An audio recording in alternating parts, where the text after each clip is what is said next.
c'est normal d'avoir mal pendant les règles? C'est quoi un frottis exactement? Comment je peux faire mon coming out?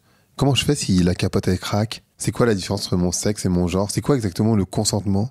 Toutes ces questions sont des questions réelles d'adolescents, d'adolescentes. Et mon invité du jour, Camille Aumont-Carnel, qui tient le compte Instagram hyper connu qui s'appelle Je m'emballe clito, a reçu 25 000 témoignages d'adolescents, d'adolescentes de France, de Belgique, d'en Suisse, du Canada, du Sénégal, du Mali, de Madagascar. Et elle a discuté pendant 2 ans avec 1200 adolescents, adolescentes, pour pouvoir créer cet ouvrage dont on va parler ensemble, Ados sexo. Toutes les réponses aux questions que les ados n'osent pas parler, n'osent pas demander à leurs parents, à des personnes de confiance, à l'école ou autres. Toutes ces questions auxquelles ils n'ont absolument aucune réponse et qui génèrent une énorme abstinence en réalité, vous allez l'entendre. En fait, la réalité de la sexualité des jeunes, c'est qu'elle est un peu alarmante, j'aurais envie de dire. Je vous laisse écouter l'épisode qui est plein de fun, évidemment. Allez, Blanc, c'est parti.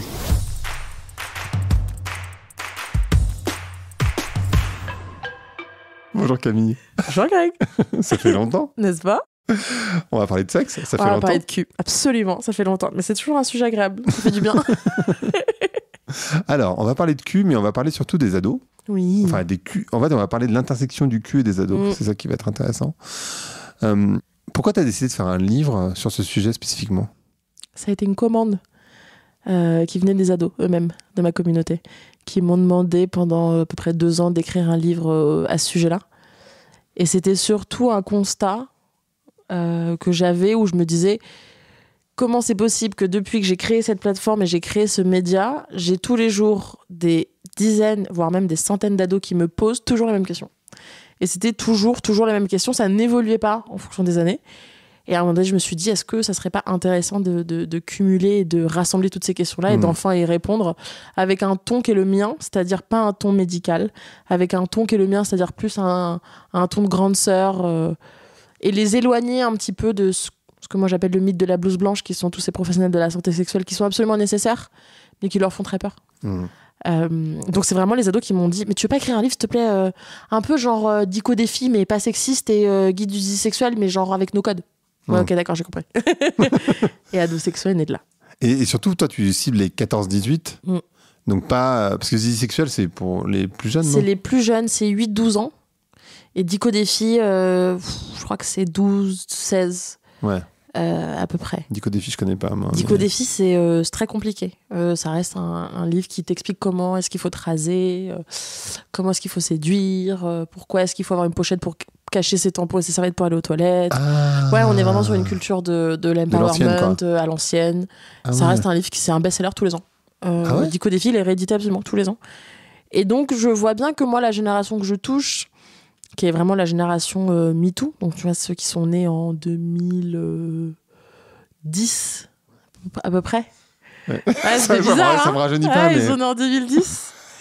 Eh bien, ils ne se reconnaissent, elle ne se reconnaissent absolument pas dans ces codes-là et dans ces dires-là et dans cette façon de communiquer. Donc, c'était aussi très important pour moi d'écrire un livre qui reprend leurs codes. Pas le livre dont t'as honte, mais le livre où t'as vraiment envie de l'avoir dans la cour de récré. Et j'ai eu des échos d'ados qui me disaient, quand on leur a offert, ah mais putain, trop bien, tout le monde en parle dans la cour, il fallait absolument que je l'ai, franchement, non mais trop bien, c'est la meuf d'Insta, mais si, tu sais, Jean-Marc Clito, bah oui, évidemment, ah tu connais pas, ah ouais, d'accord, ok. Donc, Paris réussi. Trop bien. C'était ça l'idée. Et toi, t'as fait une enquête. Combien de personnes? 26 000 ados. Donc je pensais en avoir 1000, tu vois. J'ai lancé un questionnaire auprès de ma communauté en me disant, bon, 14-18 ans, remplissez. J'ai une première vague à peu près de 4000 personnes et de là, j'ai changé un petit peu de mode de communication où j'ai dit, je sais que vous avez tous 4000 groupes WhatsApp, Snapchat, TikTok, machin. S'il vous plaît, diffusez-le. Et là, ça allait très très vite et on a eu 26 000 réponses. C'est énorme. C'est énorme. Et dans ces 26 000 réponses, j'en ai choisi 1200 que j'ai interviewé pendant 2 ans au téléphone. Et donc que j'ai suivi pour un petit peu comprendre. Donc on est en Suisse, en France, Belgique, Canada, Mali, Sénégal et Madagascar. Je voulais pas du tout m'arrêter qu'à la France, mais plutôt élargir avec cette notion de francophonie. Et d'ailleurs, c'est très intéressant parce que les questions qu'on me pose et les préoccupations diffèrent en fonction de la localisation. Donc on peut même cartographier. Et c'est ça aussi que j'ai trouvé très intéressant. Mais ça partait vraiment d'une envie de créer un livre qui leur ressemble et qui répond à leurs besoins. Enfin, dans la façon dont je l'ai pensé, c'était un livre d'urgence. C'est là, maintenant, tout de suite, quelles sont les questions que vous avez, que vous n'osez poser à personne ou auxquelles personne n'ose répondre ou ne répondent pas vraiment bien. Et c'est là qu'est né ce sommaire qui fait je ne sais pas combien de pages et ces centaines de questions parce que c'était vraiment... Alors moi, ce que je veux absolument savoir, c'est... Et j'ai trouvé tant la façon... tant le processus d'écriture que véritablement les questions qu'on me posait tout aussi intéressantes parce qu'il y a tout un aspect vraiment sociaux où en fait, dépendamment du genre de la personne, les personnes ne vont pas me poser les mêmes questions, pas dans les mêmes cadres. Les filles avaient tendance plutôt à... Enfin, les personnes qui se genraient au féminin avaient plutôt tendance à se regrouper par groupe de copines pour faire l'appel et s'organiser, genre fiche Bristol, j'ai posé toutes nos questions, machin. Les mecs, ils avaient plutôt tendance à être en mode ouais, j'appelle pour un pote qui m'a dit que... voilà.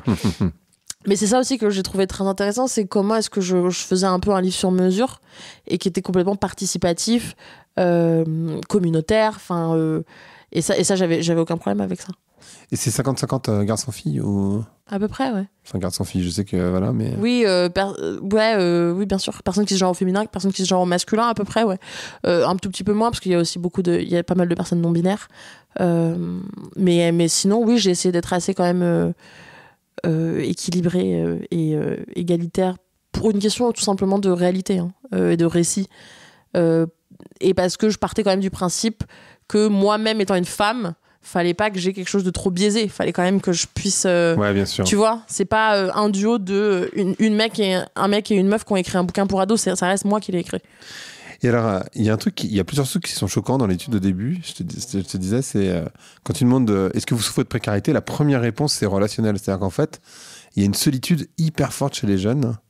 Qu'est-ce que tu as ressenti, toi, à ce niveau-là ? C'est très étrange, cette solitude chez les plus jeunes. Ça m'étonne pas. Moi, ça m'étonne pas. Ça m'a pas du tout étonnée. Ce qui ressort de là et ce qui ressort de mes entretiens, c'est vraiment... c'est pas que je suis toute seule. C'est que j'ai personne avec qui je me sens suffisamment à l'aise et suffisamment compris ou comprise pour aborder ces questions-là. Pour la plupart, c'est des personnes qui sont suivies par des professionnels de la santé sexuelle, soit pour un suivi, soit pour parce que les parents sont en sueur, quoi. Mais souvent se pose ce constat de en fait, les 3 seules vraies questions que je me pose dans ma vie, j'oserais jamais leur poser. Et c'est ça que j'ai trouvé complètement paradoxal. Ces personnes sont entourées, ont des potes, il n'y a jamais autant d'informations avec les réseaux sociaux, et pour autant, on reste sur je me sens pas à l'aise parce que j'ai peur d'être jugée, parce que c'est des personnes qui n'ont pas mes codes, parce que c'est des personnes qui projettent. Donc moi je me suis retrouvée avec beaucoup de parents qui, cette phrase atroce de « mais tu resteras toujours mon petit bébé ». Mais en fait, elle a 16 ans, de quoi tu parles, de petit bébé. Donc il y a aussi beaucoup le poids des parents, c'est très compliqué, j'ai l'impression, pour les parents d'admettre que ton enfant est un être sexué. Ça les fait bugger tous. Et pourtant, c'est bien le cas. Et j'ai tendance à dire, les ados, ils vont pas aller chercher les réponses, ils vont juste aller chercher les réponses au mauvais endroit. Il n'y a pas ce truc-là de... Mais comme je leur en parle pas, c'est trop tôt.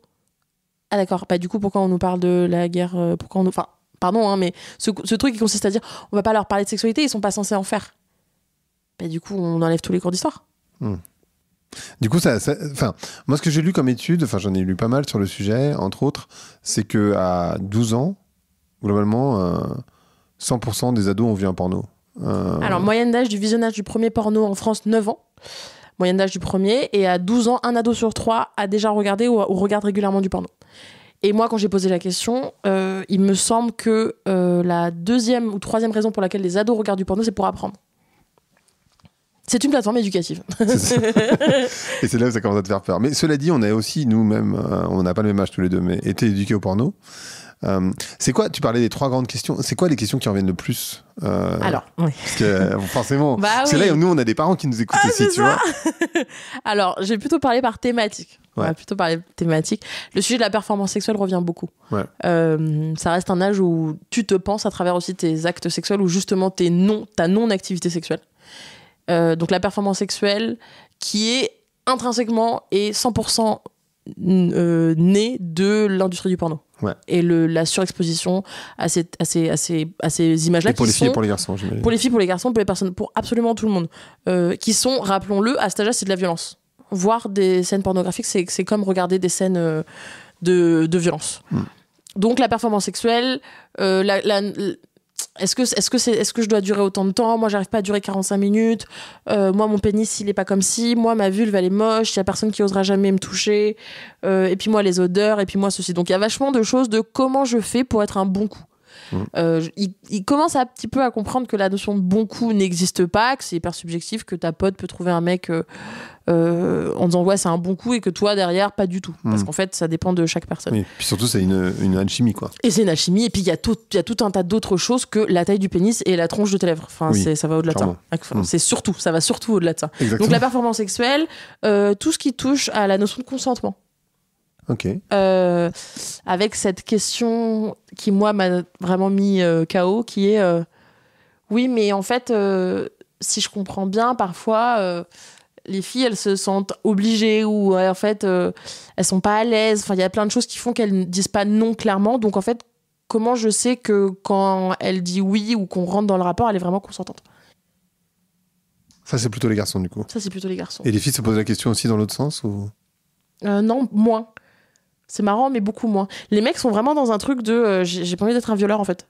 Ouais. Enfin, ça me fait vraiment flipper de me dire que potentiellement plus tard elle va regretter, ou la circonstance, la situation a fait qu'elle n'a pas été assez à l'aise avec moi pour me dire stop, enfin toutes ces questions de limite.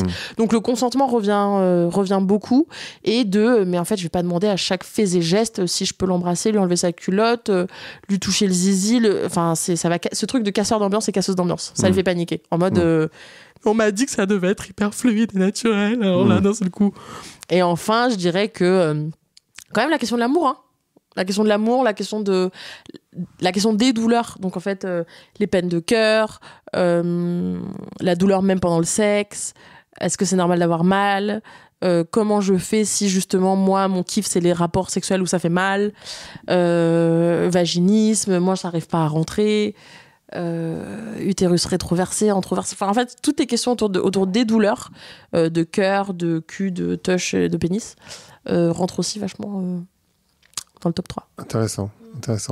Une chose dont on a parlé aussi ensemble juste avant, je veux dire, toujours dans les études dans lesquelles, tu vois, les articles que je lis, etc., et que je trouve intéressant et flippant à la fois, c'est que, et ça rassurera peut-être les parents, mais moi je trouve ça extrêmement triste, c'est que les ados, ils ont beaucoup moins de relations sexuelles que nous, et en fait ça ressort d'ailleurs dans ton étude, puisque parmi les jeunes qui ont répondu, donc 14-18, il y en a quasiment 50% qui n'ont jamais de relation sexuelle. Et c'est assez faible finalement quand tu as 18 ans. Entre 14 ans, 18... bien sûr, mais... Ouais, 18 ans aussi. Et je pense que le chiffre qui, moi, me choque encore plus, c'est la question des violences sexuelles.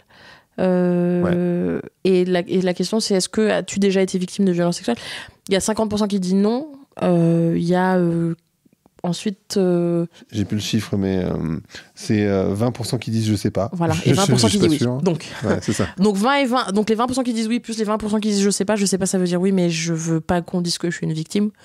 Ou je veux pas me le dire moi-même d'ailleurs. Ou je veux pas me le dire moi-même, ou c'est trop douloureux, ou peu importe, ou je sais pas, parce qu'en fait finalement je sais pas ce que c'est qu'un viol. Tout ce que je sais c'est que, et leur mot encore une fois, il m'est arrivé un truc pas cool. Ça répond à la question. Donc oui, forcément, il y a moins d'ados qui sont actifs sexuellement.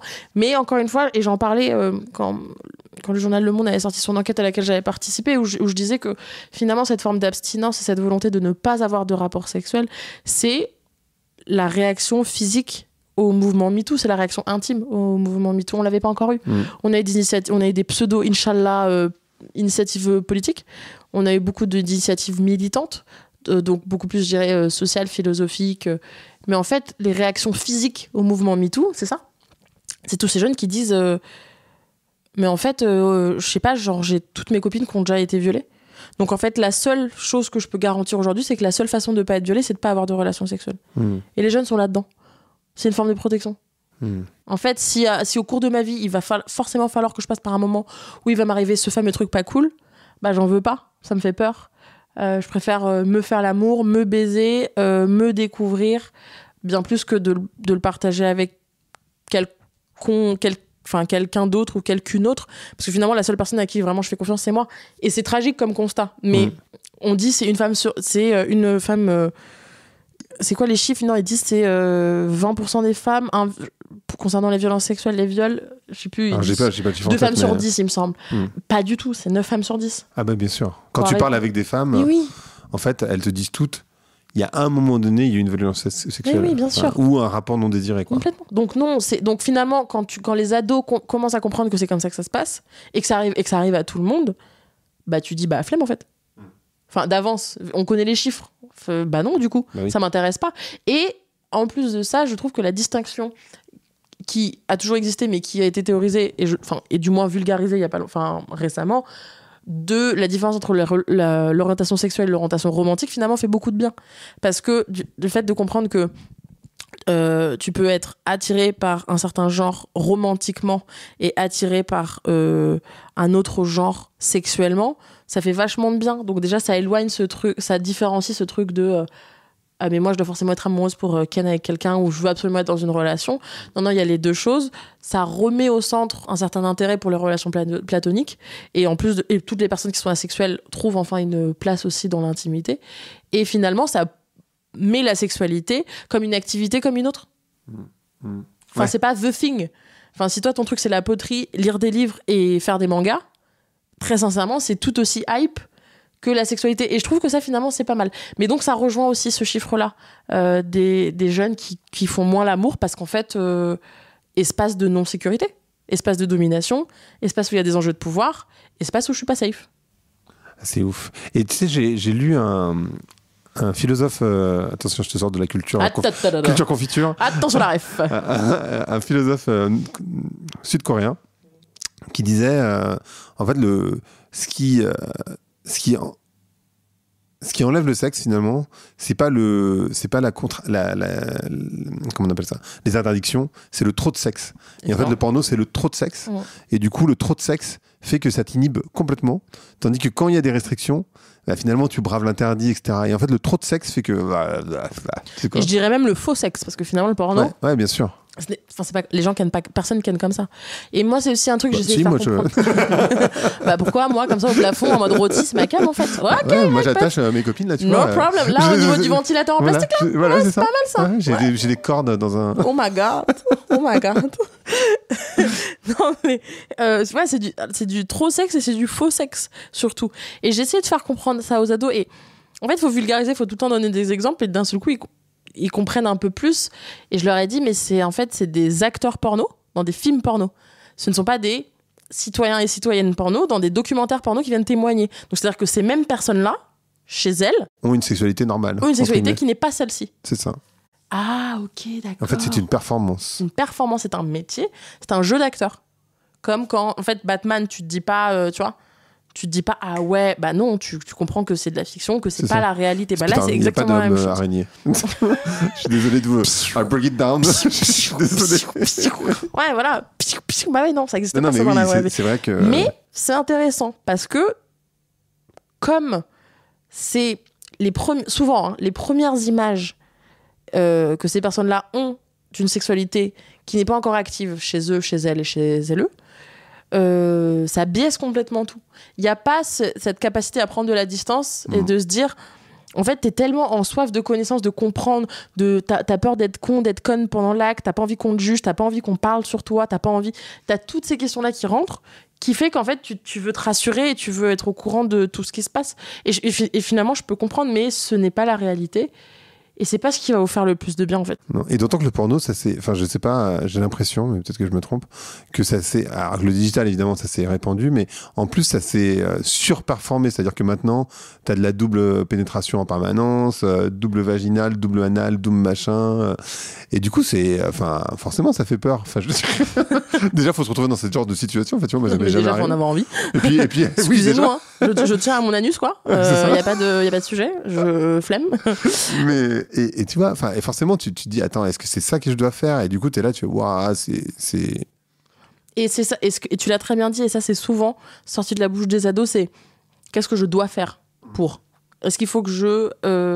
Et cette notion de devoir faire, qui finalement vient complètement assombrir la notion de envie. Exactement. Qu'est-ce que j'ai envie de faire ? Pas qu'est-ce que je dois faire pour, mais plutôt de quoi j'ai envie.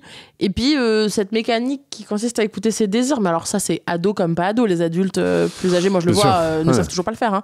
Ce truc de se reconnecter à mais c'est de quoi j'ai envie, qu'est-ce qui m'excite, est-ce que je dégage suffisamment de temps et d'espace émotionnel et cérébral pour tout simplement réfléchir à mes fantasmes, à mes envies, à ce qui m'exciterait. En fait, est-ce que je prends ce temps-là, ou du moins est-ce que j'ai le privilège d'avoir ce temps-là? Je peux totalement aussi comprendre. Et donc, on se retrouve dans un truc où c'est vraiment performance. En fait, c'est marrant parce que pour moi, du moins dans ma sexualité, c'est le seul espace où il n'y a rien qui se joue. J'ai pas d'enjeu. Bah non, Et les ados, ils ont tout approuvé là-dedans. bien sûr. À quel point t'es une meuf branchée, à quel point t'es un mec viril, à quel point t'es the boy, à quel point t'es une meuf qui perd pas de temps. Donc forcément, on va plus s'intéresser à toi parce que bah non, elle est plus vierge. Donc en fait, ah oui, ça veut dire que tu vas pouvoir ken avec elle. Ah oui, donc ça veut dire que tu vas pas devoir porter le truc de c'est sa première fois et potentiellement elle ken avec toi que dans 6 mois. Ah oui, ok, donc tu vois, il y a tout ça aussi qui rentre en jeu. Et ce truc de moi, je veux passer mon bac, je veux arriver à la fac en étant plus vierge. Bon, ça c'est ah ouais, en mode flemme, je veux que ça soit fait. Je passe à autre chose. Je suis là en mode d'accord, ok, très bien, pas de souci. Mais. C'est très 20e siècle, en fait, tout ce que tu décris. C'est marrant, hein, ce truc de mec viril, c'est pas déconstruit, en fait. On n'a pas du tout. Non, en fait, c'est à peine en train d'être déconstruit. Mais ce n'est pas déconstruit parce que la révolution sexuelle masculine n'a pas encore eu lieu. Non, ouais. Enfin, ça n'existe pas. Je pense que ça Ils va ont naître. juste peur dans ce que tu dis, en disant ah putain, j'ai peur qu'elle soit pas d'accord et du coup, je sais pas où est-ce que je peux aller, quoi. C'est ça le truc. Ouais, c'est encore guidé par la peur et par la punition. Ce truc de bah aujourd'hui, maintenant, ça sait quand un mec fait de la merde. Ouais. Merci. Heureusement. Vas-y. Enfin, pas toujours, hein, malheureusement. Pas toujours, ouais. Pas malheureusement, mais un truc que tu m'as dit aussi qui m'a choqué, c'est Enfin, je le savais, mais j'avais pas de stats sur la chirurgie des lèvres. Alors, je sais plus comment t'appelles ça d'ailleurs. La labioplastie. La labioplastie. C'est combien? Il me semble que c'est dans le top 3 des premières chirurgies demandées par les ados. C'est un truc de ouf. Ça aussi, c'est un impact du porno, quoi. C'est complètement un impact du porno. Mais encore une fois, en fait, y a pas des lèvres dégueulasses, ça n'existe pas. Ben non. Et des lèvres suçables non plus. Tu vois, y a pas cette notion. En fait, c'est pas de la nourriture, donc il y a pas cette notion d'appétence. Et pourtant, c'est très ancré dans leur cervelle, ce truc de mais moi j'ai une touche qui est tellement dégueulasse, aucun mec voudra ni me toucher ni me faire un cuni. C'est ouf. Bah ouais, mais après dans les pornos, tu vois que des nanas qui ont été castées pour leurs critères physiques, y compris ceux-ci. Ouais. Et alors, la question que je me pose, c'est qu'est-ce que tu dis aux parents? Parce qu'en fait, il y a des parents qui nous écoutent nécessairement. Et comment tu abordes le sujet? Est-ce que tu leur offres le bouquin et tu te débrouilles de ton côté? Alors, ou est-ce que tu en discutes avec eux? Alors, les deux. Après, moi, je suis pas... je les brosse pas dans le sens du poil. Les parents, tu veux dire? Ouais. J'ai plutôt un constat qui est très clair, qui est... en fait, l'éducation de vos enfants ne s'arrête pas là où vous n'êtes plus à l'aise. Donc, en fait, si vous leur avez appris à marcher, être poli, dis bonjour à la dame, regarde à gauche, regarde à droite avant de traverser, enlève tes chaussures, va te laver les mains, quand tu fais caca, machin, en fait, ça continue. Du coup. Voilà. C'est juste ça. En fait, c'est un package, l'éducation. Mais d'un autre côté, j'ai aussi beaucoup de tendresse parce que je comprends que pour la plupart des parents, en fait, ils n'ont pas reçu ça. Donc, en fait, ils savent pas. Ça reste des sujets tabous. Donc, ce ne sont que des adultes qui n'ont pas déconstruit certains sujets et qui, donc, par conséquent, ne se sentent pas capables de transmettre. Mais qui, d'un autre côté, parce que le tabou plane encore, n'ont pas encore la capacité de dire je sais qu'il faut que tu le saches, mais juste, c'est pas moi qui vais m'en occuper. Mais du coup, je déploie ce qu'il faut pour que d'autres personnes prennent le relais. Y a encore ce truc de c'est moi qui fais l'éducation et si j'ai pas envie d'en parler, on n'en parle pas. Ouais. Bah non, ça marche pas comme ça parce qu'en fait, vos ados, ils vont sur du porno pour trouver les réponses. Il y a pas de je leur en parle pas, donc en fait ça les intéresse pas.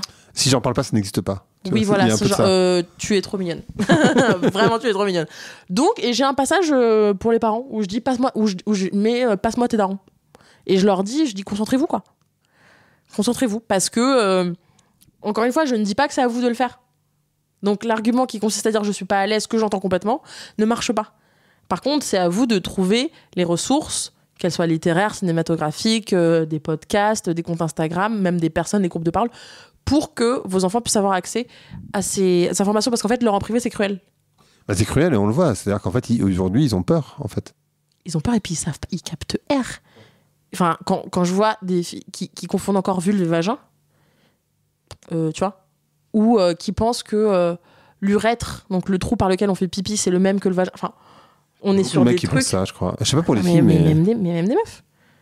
Parce qu'en fait, mais c'est le cas pour les mecs, cela dit. Mais c'est pire pour les mecs. Mais quand je leur dis, mais tu sais que t'as le droit de prendre un miroir et regarder à quoi ça ressemble. Oh ah ouais, j'ai le droit. Ça, c'est quelque chose. Ça, c'est vraiment MeToo. Pour moi, la génération MeToo, c'est vraiment tout un tas de femmes qui attendent l'autorisation pour regarder du porno quand elles sont en couple, pour arrêter de s'épiler, pour mettre telle robe, pour... En fait, elles attendent l'autorisation pour regarder leur vulve. Et pourquoi pas? Mais moi, je suis même pas dans une analyse qui consiste à dire, ok, la raison pour laquelle les femmes attendent l'autorisation. Le constat est qu'elles attendent l'autorisation, bah on leur donne en fait. c'est fou parce qu'en fait, de mon grand âge, j'ai l'impression que ça a vachement bougé, tu vois. Est-ce que Ça a bougé. Est-ce que tu me décris? J'ai l'impression que ça bouge pas, tu vois. C'est genre, quelle autorisation de qui, en fait? En fait, c'est souvent ça. De qui? Et en fait, elles savent même pas. Mais le fait est qu'elles attendent l'autorisation. Et je le vois, ça c'est toute ma communauté. Tu penses que j'ai le droit d'eux? Mais est-ce que ça va pas faire... Ouais, ok, bon. Une autorisation. Si je couche le premier soir, tu penses que... Ouais. Est-ce que ça veut dire que je suis une fille facile? Ouais. Est-ce que ça veut dire que... Et ça avance, mais ça avance dans des milieux très privilégiés. Comme d'hab. Ouais, d'accord. Tu vois, mais qui ne sont pas du tout représentatifs de la population, en fait. Clairement pas. Et tu disais, il y a des différences culturelles entre les pays. Il y a des différences d'intérêt et de questionnement géographique. Donc, si je dois cartographier, par exemple, sur un sujet qui est le sujet des règles, au Canada, par exemple, ça va être beaucoup de questions sur la transition du jetable au durable. Ok. En France, moi, c'était encore... Comment on met un tampon? Ah, ils sont pas passés au cup menstruel. Ah ben en fait, il faut déjà leur faire une liste de toutes les protections menstruelles. Ensuite, il faut leur expliquer que les règles, c'est pas sale. Ensuite, il faut déconstruire le terme protection hygiénique parce que ça ne relève absolument pas de l'hygiène dans le sens où les règles ne sont pas sales. Donc en fait, le champ lexical de l'hygiène, des périodes protection hygiénique est très problématique. Ouais. Est-ce que c'est ce que tu utilises parce que tu es sale ou est-ce que c'est ce que tu utilises pour ne pas salir? Ça aussi, ça mindfuck complètement un cerveau. Ouais. Donc, il faut déjà faire tout ça. Et après, tu leur dis, au fait... la planète. Au fait, les morceaux de fibres qui restent coincés dans ton vagin. Au fait. Ah, ok, d'accord. C'est encore ailleurs. On est encore ailleurs. Après, tu vois, Sénégal, Mali, Madagascar, on va être sur vraiment des questions de précarité menstruelle, par exemple. Oui. Et il y a des solutions là-bas pour la précarité menstruelle? Il y a des solutions, mais qui restent pour l'instant encore de l'ordre de fournir des protections jetables. Parce que dès qu'on passe à du durable, il y a les questions d'eau. Oui, bien sûr. Il y a les questions de mode d'emploi de lavement. Enfin, il faut pouvoir bien faire sécher sans que ça se... C'est un dos. Donc, c'est encore le stade de avoir assez. Non, tu ne gardes pas un tampon 8 heures. Non, tu ne fabriques pas des tampons avec un bout de bois et du coton autour. Et du journal. Non, tu ne fabriques pas des serviettes avec des tongs. Non, on en est encore là. Ouh. Ouais. Ok.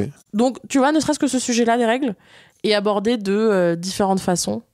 Tu vois, en Suisse, Belgique et Canada, on va être beaucoup plus sur des questions de redéfinition des normes de ce que c'est que le couple. Donc, ça va être des questions sur le couple libre, ça va être des questions de polyamour, ça va être des questions de... Là où en France, on va être beaucoup plus sur l'infidélité. Ou alors, on m'a posé au Canada cette question, est-ce que j'ai le droit d'avoir des plans cul quand je suis ado? Évidemment que tu as le droit. Donc tu vois, tout ça est très différent et c'est ça aussi que j'ai trouvé très intéressant de voir où en était chaque pays, même si les personnes que j'ai touchées ne sont absolument pas représentatives de la population. Quand même, moi je remarque, voilà, en France on m'a posé presque aucune question sur le couple libre, quoi. Ça va être des questions plutôt sur ça veut dire quoi tromper, où est-ce que je pose la limite, donc c'est marrant, ça va être plus tourné sur la restriction. Là où, tu vois, au Canada, ça va être plus tourné sur l'ouverture et la liberté. Ouais. Ah, c'est intéressant. Et d'ailleurs, moi, ce que je sais, c'est que les filles, au Canada, elles draguent. Alors qu'en France, c'est pas du tout le cas, quoi. Ça ne drague pas. Bien sûr qu'elles draguent. Et d'ailleurs, pourquoi elles ne dragueraient pas? J'ai plutôt envie de dire. Mais en France, non, on est encore sur quelque chose de patriarcal. Je dirais pas romantique, je dirais vraiment patriarcal. Où on attend. Comme d'hab, tu vois, on attend d'être dragué. Mais parce que... Après, c'est aussi intrinsèquement lié à la confiance en soi. Moi, je vois bien que les femmes autour de moi qui ont confiance en elles ont toujours dragué. Ouais.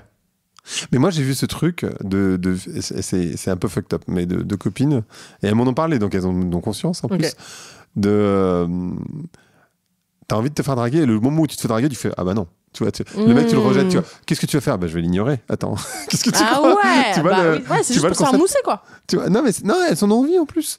Elles en ont envie, mais la posture, c'est je l'ignore. Tu sais, ce qui est complètement con, parce que si tu l'ignores, comment tu veux qu'il remarque que tu l'as ignoré, quoi. Enfin, ah oui, ce truc. Oui, ok, d'accord, je vois. Tu vois fais un peu la meuf. Je fais genre, je m'en fous, je calcule pas trop. Ouais, bah ouais. Oui, ça aussi, moi aussi, j'ai des potes qui font ça, ça m'énerve. Et ouais. Je comprends pas. Je suis là, bah non, en fait, sois active. Ah bah oui, c'est énorme. Parce que là, maintenant, moi, je connais pas mal de filles qui se plaignent parce que les mecs ne draguent plus. Tu vois, dans la rue ou dans les bars. Draguer, hein, je te parle pas des mecs Oui, on parle pas de harceler, on parle de draguer. Ouais, c'est ça. Et tu vois, des mecs intéressants qui t'abordent de manière, tu vois... respectueuse, agréable, etc. C'est de ça dont on parle, hein. Attention, on n'est pas sur le droit d'importuner. Eh ouais, salope. Voilà, c'est ça. Raboule ton cul. C'est-à-dire. On n'est pas sur le droit d'importuner, clairement. Mais tu vois, et ben, elles se plaignent de ça. Parce que elles le font pas, mais les mecs, et je pense qu'il y a des mecs qui sont, du coup ils ont peur, tu vois, d'abord parce que MeToo t'en a parlé, mais aussi tu vois, et puis flemme, en fait, ce truc de responsabilité unilatérale, bah ouais, moi ça me gaffe, enfin moi je n'ai jamais compris en fait. C'est hyper patriarcal, c'est la princesse qui attend le prince charmant. Ouais, précisément, c'est juste ça, hein, la princesse qui attend le prince charmant et qui attend d'être la choisie parmi tant d'autres. Et ça c'est toujours vrai chez les jeunes. Moins, mais de par la naissance des réseaux sociaux et de tout un tas de nouveaux codes de drague qui ne sont plus les mots. Ça va être un emoji, ça va être les gifs, ça va être je t'envoie une chanson, ça va être beaucoup de mèmes de j'ai pensé à toi, donc je te fais dire tout un tas, ou dans lequel on peut dire tout un tas de choses que tu ne diras pas. La drague devient plurielle, je pense qu'elle l'a toujours été, mais disons que il y a beaucoup de choses qui se passent derrière l'écran qui du coup éloigne un petit peu de cette peur qu'on me foute un vent devant tout le monde. Je crois que les emojis c'est un truc de yeuve. Non, ça revient de ouf à la mode. Tu rigoles ou quoi? Il y a tout un code, il faudrait un dictionnaire rien que pour ça. Il y a toute une lecture des emojis cumulés, pas cumulés. Ça plus ça veut dire ça. Lollipop, ça veut dire ci. Les cerises, ça veut dire ci. Et puis les gifs, les flammes sur Snapchat. Combien de flammes t'as? Donc ça veut dire que tu entretiens un truc. Enfin, non, il y a un vrai monde, mais qui du coup fait que t'as. Enfin, je dirais pas que t'as pas besoin, parce que je pense que c'est toujours nécessaire à un moment donné de verbaliser et d'acter les choses, mais où la drague se fait par tout un tas de choses qui ne sont pas perçues comme de la vulnérabilité matérialisée. Donc, c'est-à-dire, tu me plais, en fait, je voulais te dire que, est-ce que tu penses qu'on pourrait parler? Non. Je t'envoie une chanson, je t'envoie un mème, je t'envoie un gif, je t'envoie une vidéo où je me dis, tu vois, tous ces trucs en mode me and my crush when we... ouais, c'est plutôt comme ça maintenant que les autres. D'accord, ok. Et c'est quoi les questions qui t'ont le plus choqué, on va dire tu vois, vraiment, tu t'y attendais pas, quoi. Alors, les questions qui m'ont le plus choqué, la première, ça va être est-ce que mes parents ont le droit de me forcer à avorter? Ah ouais, oh, ok. Je suis mineure, est-ce que mes parents ont le droit de me forcer à avorter? Une autre question qui m'a choquée, ça va être... Interpellé, quoi, tu vois, enfin... Ouais, interpellé. Il y en a une que j'ai trouvée vraiment trop mignonne. C'était un groupe de 5 filles qui étaient réunies toutes chez une. Et elles m'appellent, donc au parleur, machin. Elles avaient leurs fiches, leurs questions, machin. Et je sens, donc l'entretien touche à sa fin. Donc je leur dis, merci beaucoup et tout. Et je sentais qu'il y avait une question qu'elle ne voulait pas me poser. Et à un moment donné, il y en a une qui se déterre, qui me dit, bon, en fait, on avait une question à te poser. Et je dis, ouais, vas-y, je vous en prie, dites-moi. Et elle me dit... En fait, on comprend pas. Déjà, une phalange, ça rentre pas dans notre vagin. Un tampon mini, ça ne rentre pas dans notre vagin. Comment un pénis, c'est censé rentrer, censé faire du bien? Et je dis, mais voilà, on aurait dû commencer par là, en fait. Et va leur expliquer. Mais j'ai trouvé ça d'une mignonneté. Et pourtant, je veux pas du tout infantiliser les ados, mais il y a eu un truc vraiment de l'ordre de pourquoi on en fait tout un pataquès alors que nous, pour l'instant, juste ça fait mal, en fait, ton dos. C'est quoi le projet? Cette question m'a interpellée. Toutes les questions liées à la loi. J'ai 15 ans, je suis amoureuse d'un mec de 23, si je couche avec concrètement, mes parents ont le droit de faire quoi? Les questions liées à l'avortement et une question que moi j'ai trouvée très touchante et à laquelle j'ai eu beaucoup de mal à répondre, et il me semble que j'ai demandé de l'aide à ma communauté à ce moment-là et aux personnes concernées. C'est un mec qui me dit ma copine veut avorter, moi je veux le garder, est-ce que j'ai mon mot à dire? Et la réponse est oui, tu as ton mot à dire, mais ce ne sera pas le dernier mot. C'est ça. Et une tristesse presque irréparable. De vraiment... en fait, moi, je le voulais, cet enfant. Et j'entends tous les enjeux. Bien sûr. Mais en fait, on parle très peu de ça. De la volonté du mec, tu veux dire ou... D'un mec qui aurait voulu avoir l'enfant et qui finalement comprend, accepte, encourage la décision qui est de ne pas poursuivre cette grossesse, mais qui finalement est hyper triste. Je n'avais jamais entendu une question comme celle-ci. On m'avait jamais posé cette question. Et il était hyper triste. Il dit mais moi je l'aime, je me sens prêt. Alors oui, je sais qu'on est jeune, mais c'est pas grave, on va commencer à. Et j'ai trouvé ça hyper touchant. Il était sincère, quoi. Ouais, il était hyper sincère. Il a dit est-ce que ma tristesse, ne serait-ce qu'à sa place, quoi. Est-ce que j'ai le droit d'être triste? Est-ce que j'ai le droit de dire que moi j'aurais voulu le garder, que j'aurais voulu être papa? Enfin bref. Ouais, cette question-là. Et tu parlais de vaginisme, c'est un truc qui est très répandu. Parce que, en fait, pas mal, hein. C'est bizarre parce que moi, peut-être que parce que je suis un mec, sans doute, mais c'est une question à laquelle j'avais pas été soumis. En fait, tu vois, je savais même pas que ça existe. Enfin, je savais que ça existait. Moi, j'ai fait du vaginisme pendant 3 ans, par exemple. Wow. Ouais, je fais du vaginisme pendant 3 ans. 1 an et demi en relation et 1 an et demi ensuite pour en sortir. 1 an et demi en relation? J'étais en relation avec un mec et j'ai fait du vaginisme pendant 1 an et demi. Je ne le savais pas. Mais du coup, tu te fais souffrir de ouf. Ouais. Et comme tu le sais pas, tu continues. Alors que t'as mal. Est-ce que tu penses que c'est comme ça, en fait? Parce que tu dis, ça va se détendre au bout d'un moment. Ou en fait, tu dis rien. Tu te dis juste, je suis sa meuf, donc faut forcément qu'on ken. Enfin, ouais. Et à ce moment-là, il n'y a pas toute cette présentation du sexe non pénétratif qui est tout à fait cool et qui est tout à fait acceptable et accepté. Non, à ce moment-là, moi, je suis pas du tout dans une conception du sexe qui est un sexe politique. Moi, je suis dans un sexe de, faut qu'on ken, en fait. Ouais, du quotidien, très patriarcal. Et très pénétratif et très hétérocentré. Donc, 3 ans, avec des douleurs atroces. Moi, j'en avais même des fissures. Enfin, c'était l'enfer. Et comment t'en sors? Enfin, je te pose la question, mais je pense qu'il y a des gens pour les enfants, en fait, pour leurs enfants ou pour les gens qui... Alors, déjà, faut accepter que c'est pas normal d'avoir mal. Donc, faut accepter on arrête de se faire violence comme ça. Et puis ensuite, faut accepter qu'on t'aide. Ça fait beaucoup, beaucoup de bien d'accepter de recevoir de l'aide. Et de se dire qu'il y a des personnes qui vont prendre soin de moi. Moi, c'est ce qui m'est arrivé. Et après, il y a des kinés qui font de la rééducation du périnée qui est très, très bien. Il y a des gynécos, il y a surtout des sexologues, parce qu'il faut en parler. Il faut parler de ça, il faut parler du traumatisme sur le corps que ça laisse. Parce que l'idée, c'est d'en sortir et de ne plus avoir ce réflexe. Bah oui, parce que si tu as de la douleur, du coup, tu vas avoir peur en permanence. Exactement. Donc, du coup, tu vas donc c'est sortir petit à petit de cette peur. Donc sortir, c'est un cercle vicieux. Donc sortir de ce cercle vicieux pour juste ne plus appréhender le sexe et ne serait-ce qu'appréhender cette zone de son corps. Enfin, moi, si tu veux, mon corps allait de ma tête à mon nombril et ensuite de la moitié de mes cuisses à mes pieds. Cette partie du corps n'existait pas, en fait. Parce que on t'a vendu le truc de... c'est la partie du corps qui te fait le plus de bien. Sauf qu'il s'avère que moi, c'est la partie du corps qui me fait le plus souffrir. Ouais. Donc, on fait comment? Enfin, on m'a raconté des... Mais il y a un truc qui m'échappe, parce que moi, ça m'est arrivé une fois de tomber sur une fille qui faisait du vaginisme. Pas à 50, mais une. Et du coup, on l'a pas fait. Enfin, tu vois... vous avez fait d'autres trucs? Oui, c'est ça. Et du coup, je comprends pas que le mec, il force. Enfin, il y a un truc qui m'échappe un peu. Non, pas forcément. C'est toi qui te dis, en fait, le sexe, c'est son pénis dans mon vagin. Oui, mais ça rentre pas, je veux dire, techniquement. Ça rentre, mais il faut forcer. Moi, j'ai pas été jusque-là, je crois. Oui, normal. Merci, Greg. Thank you for us and for our pussies. Non, mais ouais. Non, mais même moi, j'étais là, vas-y et tout, mets du lube, on y va, tu vois. Non, je te jure, j'étais vraiment là-dedans, mais parce que tu t'envisages même pas une sexualité autre à ce moment-là. Tu te dis, on peut faire des trucs. Il n'y a pas ce truc de normalité, je vais être normal, ou je sais pas, je me pose la question. Mais il y a ce truc de, aucune de mes copines n'a mal pendant la pénétration, elles te disent toutes que c'est un truc de ouf. Ouais, c'est ça. Et puis en même temps, il y a aussi ce truc de aucune de mes copines ne me dit qu'elles ont du sexe sans le pénis de leur mec dans leur vagin. Ouais. Donc je vois bien que.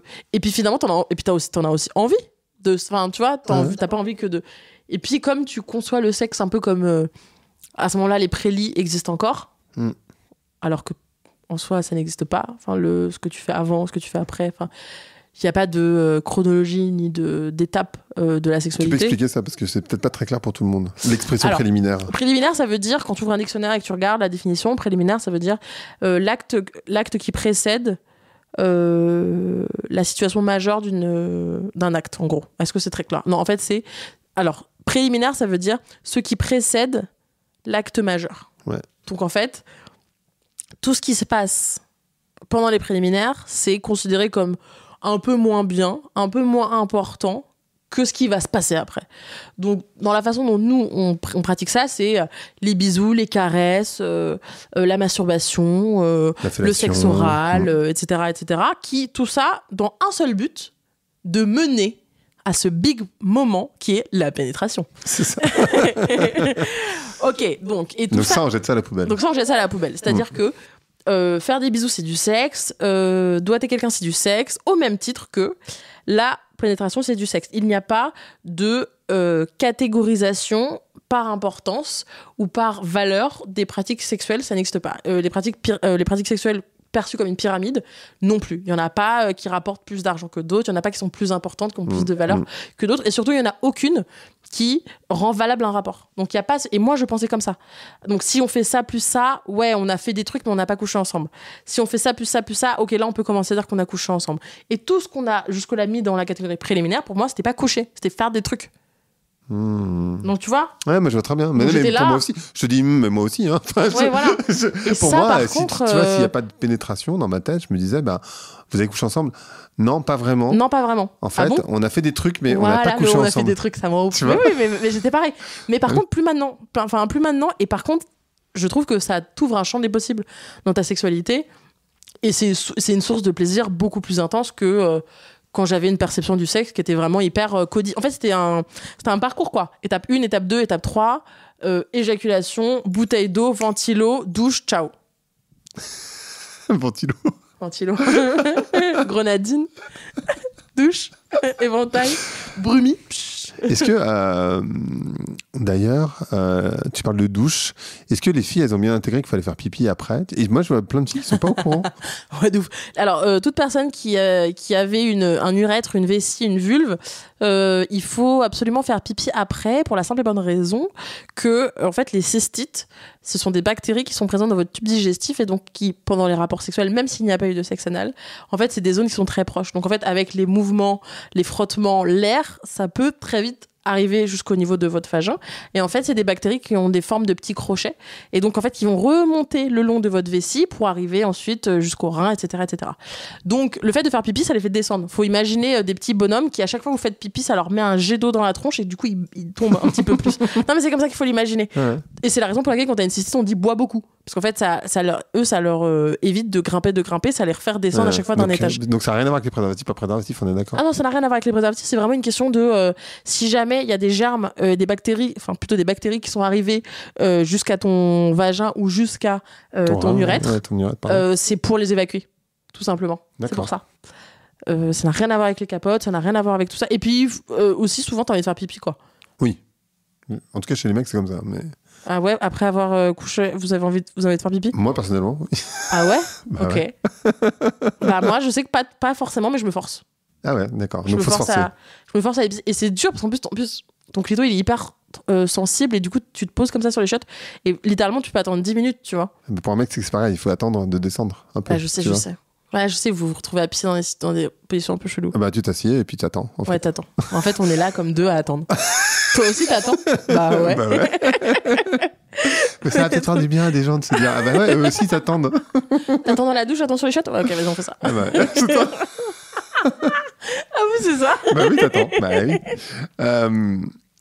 Donc les questions qui t'ont choqué le plus, je t'ai posé la question. Oui, tu m'as dit. Les questions les plus courantes, les questions qui t'ont le plus choqué. Ouais. Ce que devraient faire les parents. Ouais. Donc les parents, ils devraient en parler ou trouver un professionnel de santé. Il y a une chose dont on n'a pas parlé quand même. Ou trouver des ressources littéraires, musicales, peu importe. Ton podcast. Mon livre, mon compte Insta, d'autres. Ça peut être ça. Il y a des podcasts, il y a des choses, il y a des émissions de radio qui parlent de sexualité, il y a plein de choses en fait. Donc ça. Et ensuite, tu m'as dit, il y a une peur des figures d'autorité chez les plus jeunes. Ouais. Tu peux nous parler de ça? Alors, moi, quand je demande aux ados pourquoi vous me posez des questions à moi alors que vous savez très bien que je suis pas médecin, ils me disent mais parce qu'en fait les autres ils nous rappellent nos parents. Du coup, flemme. Je sais qui les autres. Bah les profs, les intervenants, les intervenantes, l'infirmière. C'est des personnes dans le sens où c'est des personnes qui représentent une certaine autorité ou qui représentent des personnes qui n'ont pas un rapport avec nous, qui a un rapport d'égalité. Je m'explique. Un prof, par exemple, dans l'espace scolaire, et souvent on me dit mais pourquoi les interventions dans un espace scolaire c'est pas bien, c'est pas... En fait c'est un espace où on te note, on te met des commentaires, on peut te faire redoubler, donc en fait on a un contrôle de ton temps. Et c'est un espace où il y a des sonneries. Enfin, en fait, il y a quelque chose de très militaire finalement.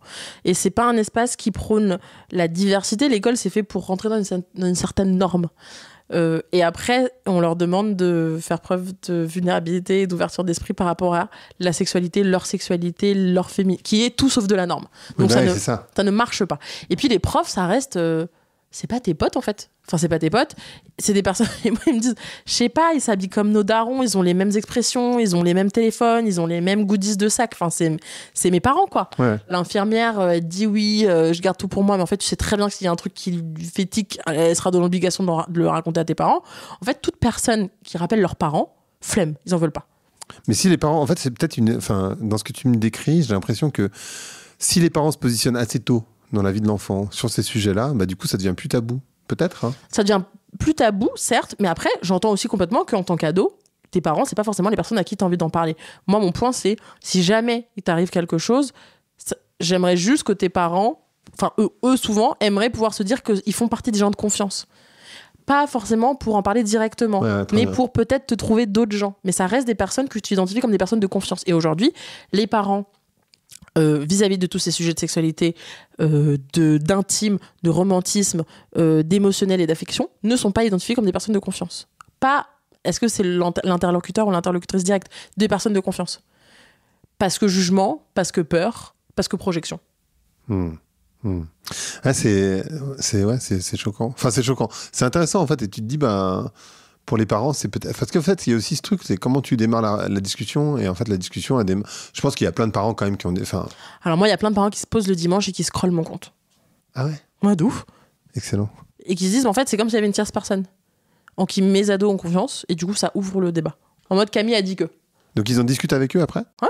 On choisit un poste, on en parle. Ah, excellent. C'est pas mal, hein? Donc ça, c'est bien. De ouf, c'est trop bien. Ouais. Donc ça veut dire qu'il y a des parents qui utilisent son compte et donc il y a des conversations qui existent. Il y a des conversations qui naissent de ça. D'accord. Mais encore une fois, c'est les catégories les plus privilégiées. Complètement. En même temps... Bien sûr, les autres ne suivent même pas mon compte. Enfin... Oui, bien sûr, par définition. Ouais. Enfin, par définition. Il y a quand même beaucoup de monde sur Insta, mais voilà sûr. quoi. Ah bah oui, ça resterait... oui. Très bien, très bien. Merci beaucoup, Camille. Des nada, Greg. Le podcast s'appelle Vlan. Donc je veux savoir à quoi tu veux ouvrir et ou claquer la porte. Ouais. Je vais ouvrir la porte du ministre. Oh là là, je vais ouvrir mais tellement de portes. Vas-y, ouvre. Alors, je vais ouvrir la porte du ministère de l'Éducation nationale, la porte du ministère de la Santé. Je veux ouvrir la porte. En fait, il faudrait qu'on construise un établissement qui s'appellerait un peu la maison du cul.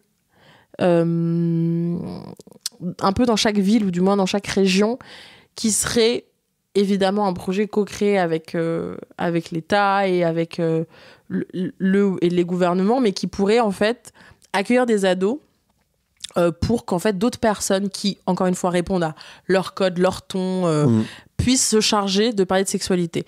Ça résoudrait plusieurs problèmes. Le premier, ça serait en fait, il n'y a plus ce truc de je ne veux pas que les parents me tombent dessus. Moi, c'est ce que j'ai beaucoup eu quand j'ai voulu aller dans les lycées et le collège. Finalement, j'en ai fait 0. Parce que tout directeur, directrice, proviseur, proviseuse était en mode j'ai besoin de savoir exactement ce que tu vas dire, j'ai besoin d'avoir tous les supports, j'ai besoin de nanana. Je ne peux pas me permettre qu'un seul parent dise c'est qui cette là qui vient parler de cul à mes enfants, alors que non, pas du tout.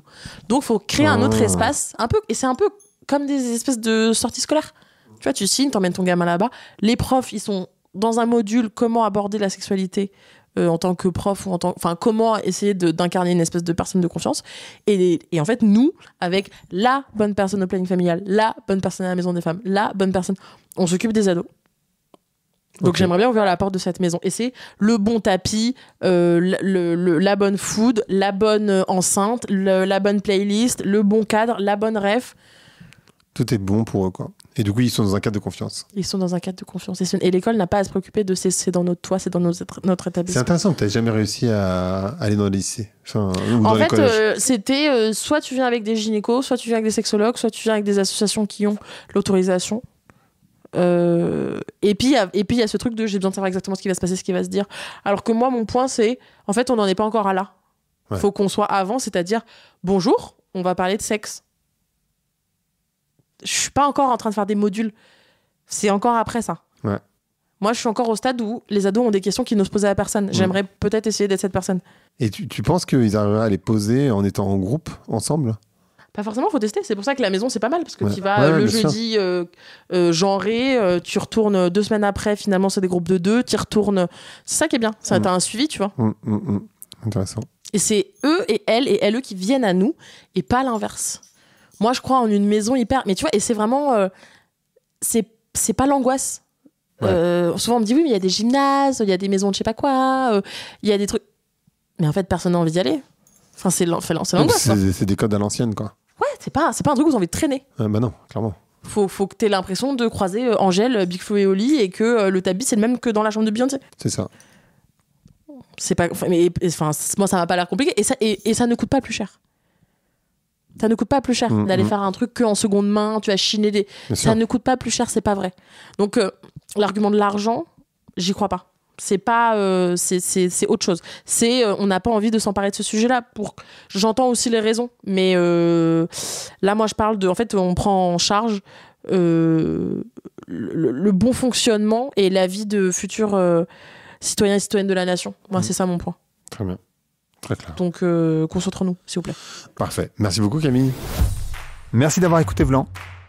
Si vous avez aimé l'émission, n'hésitez pas à mettre des étoiles sur vos plateformes de podcast préférées. Vous pouvez aussi partager l'épisode sur vos réseaux sociaux, Instagram Stories, Facebook, LinkedIn, où vous voulez. Je suis Grégory Pouy. Vous pouvez me retrouver sur l'intégralité des plateformes sous le nom Greg from Paris. Si vous avez des idées pour des invités, si vous avez des commentaires, n'hésitez surtout pas à m'envoyer un message. Allez, merci et à bientôt.